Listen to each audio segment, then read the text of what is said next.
ആരോഗ്യ സംരക്ഷണ കാര്യത്തിൽ ഒരു ഒരു പരിപാടിയും സാറിനില്ല.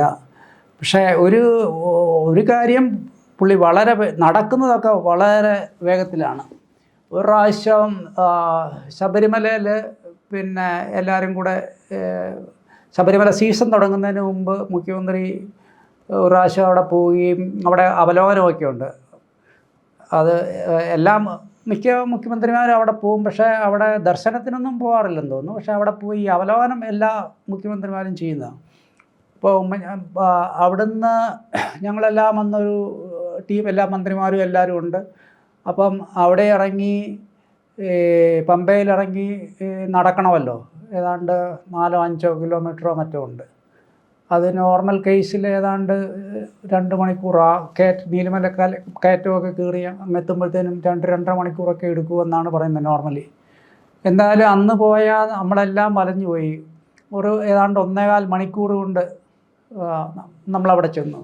അത്രയും സ്പീഡിലാണ്. അവിടെ ഒന്നും ഒരു വിശ്രമവും പരിപാടിയൊന്നുമില്ല. അപ്പോൾ അത്രയും സ്പീഡിൽ പുള്ളി യാത്ര ചെയ്ത് അവിടെ ചെന്ന് ഭഗവാന്റെ അടുത്ത് പോയി വണങ്ങിയിട്ട് അതിന് ശേഷമൊക്കെയാണ് അന്ന് ആ മീറ്റിംഗ് നടന്നത്. അതുപോലെ തന്നെ ഈ കമ്പക്കലിൽ ഒരു കഞ്ചാവ് വേട്ടയെന്നും പറഞ്ഞൊരു പരിപാടിക്ക് പോയി. അന്ന് എല്ലാവരും മന്ത്രിമാരും ഉദ്യോഗസ്ഥരും എല്ലാം പറഞ്ഞ് പോകാൻ പാടില്ല. കാരണം എന്താണെന്ന് വെച്ച് കഴിഞ്ഞാൽ അത് മറ്റേ ഒരു 20 കിലോമീറ്ററോളം 8 കിലോമീറ്റർ ജീപ്പിൽ ഇങ്ങനെ നീന്തി കയറണം.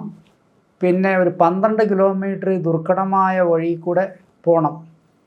എല്ലാവരും പറഞ്ഞ് പോകാൻ പാടില്ല എന്ന് പറഞ്ഞു. പക്ഷേ സാറിന് അതൊരു വാശിയായിട്ട് എടുത്തു. കാരണം സുഗതകുമാരി ടീച്ചർ അതിനു മുമ്പ് ഏതോ ഒരു മീറ്റിങ്ങിൽ വെച്ച് സാറിനെ കാണുകയും നിങ്ങളുടെ മൂക്കിന് കീഴെ സർക്കാരിൻ്റെ ഭൂമിയിൽ ഇതുപോലെ കഞ്ചാവ് വേട്ട നടന്നിട്ട് എന്താണ് ഈ സർക്കാർ അനങ്ങാത്തതെന്ന് ഒക്കെ ചോദിക്കുകയും എനിക്ക് തോന്നുന്നു അവരെവിടെയോ പ്രസംഗിക്കുകയും ചെയ്തെന്ന് തോന്നുന്നു. എന്തായാലും സാറതൊരു വാശി പോലെ എടുത്തു. ഇവരവിടെ പോകാനായിട്ട് തീരുമാനിച്ചു. പിന്നെ ഈ പറഞ്ഞ പോലെ മൂന്നാർ ചെന്നിട്ട് കമ്പക്കല്ലിലേക്കുള്ള ഒരു സാഹസിക യാത്ര എന്ന് വേണമെങ്കിൽ പറയാം. ആദ്യത്തെ കുറേ കിലോമീറ്ററുകൾ ജിപ്സി മാത്രമേ അവിടെ പോകത്തുള്ളൂ. വേറൊരു വണ്ടിയും അതിലെ പോകത്തില്ല.